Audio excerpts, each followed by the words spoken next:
Welcome back to my YouTube channel.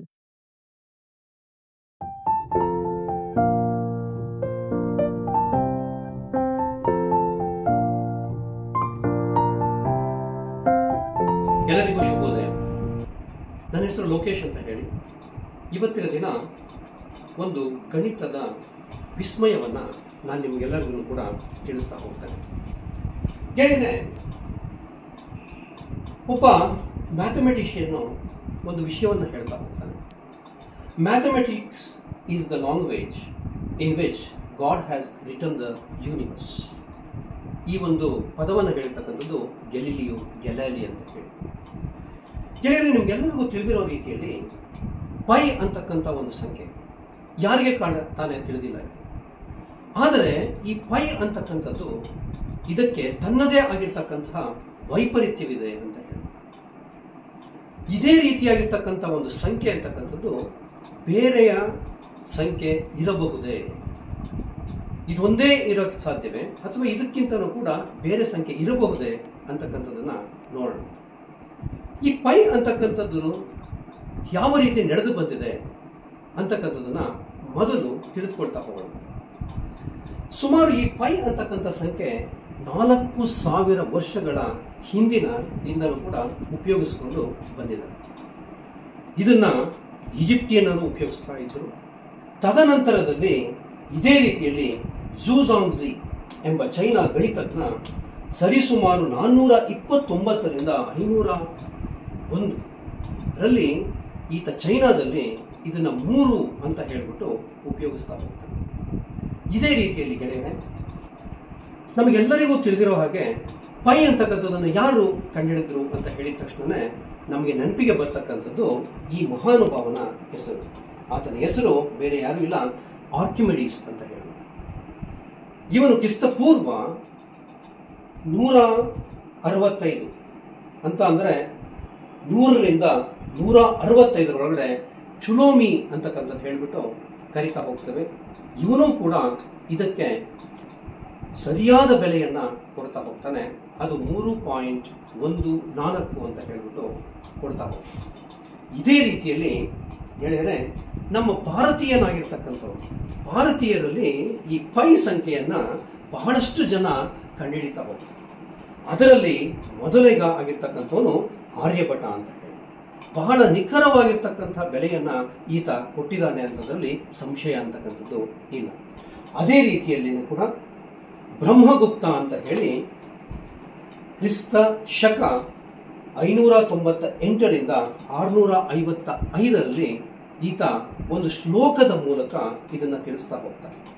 ಆ ಶ್ಲೋಕದ ಅರ್ಥವೇನಪ್ಪ ಅಂತಂದ್ರೆ, ವ್ಯಾಸವನ್ನ 3ರಿಂದ ಗುಣಿಸಿದರೆ ಪರಿಧಿಯ ಸುತ್ತಳತೆ ಬರುವುದು, ಹಾಗೆ ವ್ಯಾಸದ ಅರ್ಧದ ವರ್ಗವನ್ನ 3ರಿಂದ ಗುಣಿಸಿದರೆ ವರ್ಗದ ವಿಸ್ತೀರ್ಣ ಬರುವುದು ಅಂತ ಹೇಳಿ. ಇದನ್ನ ನಾವು ಮ್ಯಾಥಮೆಟಿಕಲಿ ತೆಗೆದುಕೊಂಡು ಹೋದಾಗ ಇಲ್ಲಿ ನಮಗೆ ಕಾಣ್ತಕ್ಕಂಥದ್ದು ಏನಪ್ಪಾ ಅಂತಂದ್ರೆ, ಆರ್ ಅಂತ ಅಂದ್ರೆ ನಿಮಗೆ ಚೆನ್ನಾಗಿ ಗೊತ್ತಿರಬಹುದು, ರೇಡಿಯಸ್ ಅಂತ ಕರೀತಾರೆ. ಅದೇ ರೀತಿಯಲ್ಲಿ 2r 2 ಟೈಮ್ಸ್ ಆಫ್ ಆರ್ ಏನಾಗುತ್ತೆ ಅಂದ್ರೆ ಅದರ ಡಯಾಗನಲ್ ಆಗುತ್ತೆ, ಅದರ ಡಯಾಮೀಟರ್ ಆಗುತ್ತೆ ಅಂತಕ್ಕಂಥದ್ದನ್ನ ಹೇಳಕ್ ಇಷ್ಟಪಡ್ತೀವಿ. ಮತ್ತೆ ಹಾಗೇನೆ ಸಿ ಅಂತ ಅಂದ್ರೆ ಅದರ ಒಂದು ಸರ್ಕಂಫರೆನ್ಸ್ ನಿಮ್ಗೆ ಚೆನ್ನಾಗಿ ಗೊತ್ತಿರೋ C is equal to 2πr ಅಂತ. ಹಾಗಾದ್ರೆ ಪೈನ ಸಂಖ್ಯೆ ಅಂತ ಅಂದ್ರೆ ಏನು, 3 ಅಂತ ಹೇಳ್ಬಿಟ್ಟು ಆಗಿನ ಕಾಲದಲ್ಲಿ ಉಪಯೋಗಿಸ್ತಾ ಇದ್ರು ಅಂತಕ್ಕಂಥದ್ದು ನಮ್ಗೆ ಚೆನ್ನಾಗಿ ಇದರಿಂದ ತಿಳಿದು ಬರುತ್ತೆ. ಹಾಗಾದ್ರೆ ಅದರ ಕ್ಷೇತ್ರಫಲ ಅಂತಕ್ಕಂಥದ್ದು ಹೇಳ್ಬೋದು, ಅದರ ಒಂದು ಏರಿಯಾ ಅಂತಕ್ಕಂಥದ್ದನ್ನ ನಾವು A is equal to 3r² ಅಂತ ಅಂದ್ರೆ 3 ಅಂತಕ್ಕಂಥದ್ದು ಇಲ್ಲಿ ಏನನ್ನ ಸೂಚನೆ ಮಾಡುತ್ತಪ್ಪ ಅಂತಂದ್ರೆ ಪೈ ವ್ಯಾಲ್ಯೂ ಅನ್ನ ಸೂಚನೆ ಮಾಡುತ್ತೆ ಅಂತ ಇದರಿಂದ ನಮಗೆ ಆ ಒಂದು ಶ್ಲೋಕದ ಮೂಲಕ ತಿಳಿದು ಬರುತ್ತೆ. ಹಾಗೇನೆ ಗೆಳೆಯರೆ, ಇದೇ ರೀತಿಯಾಗಿರ್ತಕ್ಕಂಥದ್ದು ಬೇರೆ ಯಾವುದಕ್ಕಾದ್ರೂ ಇದೆಯಾ? ಖಂಡಿತ ಇದೆ ಅಂತಕ್ಕಂಥದ್ದು ನಾನು ಹೇಳ್ತಾ ಹೋಗ್ತೇನೆ. ಚೌಕವನ್ನು ತೆಗೆದುಕೊಳ್ಳೋಣ. ಚೌಕದಲ್ಲಿ ನಾವು 4 ಬಾಹುಗಳನ್ನು ನೋಡ್ತೇವೆ. ಹಾಗೇನೆ ಇದರಲ್ಲಿ ಇರ್ತಕ್ಕಂಥದ್ದನ್ನ 2 ಡಯಾಗನಲ್ಸ್ಗಳನ್ನ ನಾವು ನೋಡ್ತೇವೆ. ಇದಕ್ಕೂ ಇರ್ತಕ್ಕಂಥ ಸಂಬಂಧವೇನು ಅಂತ ಹೇಳ್ಬಿಟ್ಟು ನಾನು ಇದನ್ನ ಹೇಳ್ತಾ ಹೋಗ್ತೀನಿ. ನೋಡೋಣ. ಒಂದು ಚೌಕವಿದೆ ಅಂತ ತಿಳ್ಕೊಳ್ಳಿ.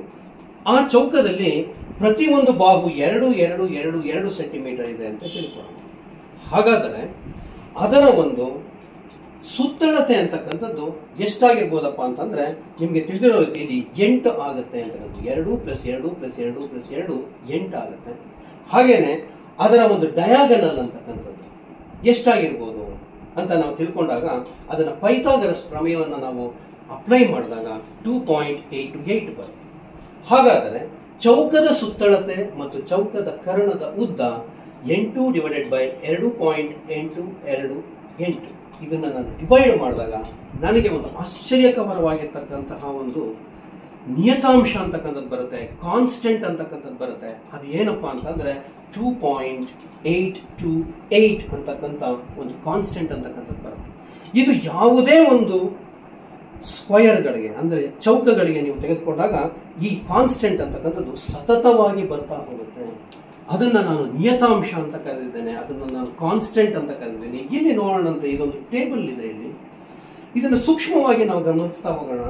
ಒಂದರ ಬಾಹುವಿನ ಉದ್ದ 1, ಸುತ್ತಳತೆ ಅಂತಕ್ಕಂಥದ್ದು 4 ಆಗುತ್ತೆ. ಅದರ ಕರ್ಣದ ಉದ್ದ ಏನಾಗುತ್ತಪ್ಪ ಅಂದ್ರೆ 1.414 ಆಗುತ್ತೆ.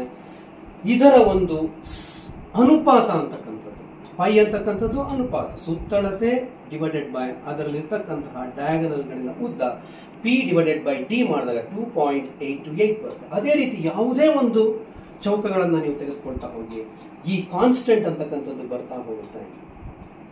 ಹಾಗೇನೆ ಇದರ ನಿಯತಾಂಶ ಅಂತಕ್ಕಂಥದ್ದು ಏನಾಗಿರುತ್ತಪ್ಪ ಅಂದ್ರೆ 2.828 ಆಗಿರುತ್ತೆ. ಅದು 2.828 ಅಂತಕ್ಕಂಥದ್ದು ಒಂದು ನಿಯತಾಂಶ ಆಗಿರುತ್ತೆ ಅಂತ ಹೇಳೋದಕ್ಕೆ ಇಷ್ಟ.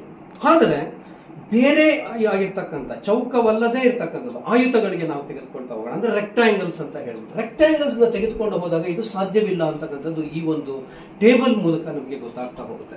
ಅಂದ್ರೆ ಬಾಹುವಿನ ಉದ್ದ ಅಂತಕ್ಕಂಥದ್ದು 2 ಮತ್ತು 2 ಇದ್ದಾಗ ಎಲ್ಲ ಕಡೆನೂ 2 2 2 2 ಇದೆ, 2.828 ಆಯಿತು.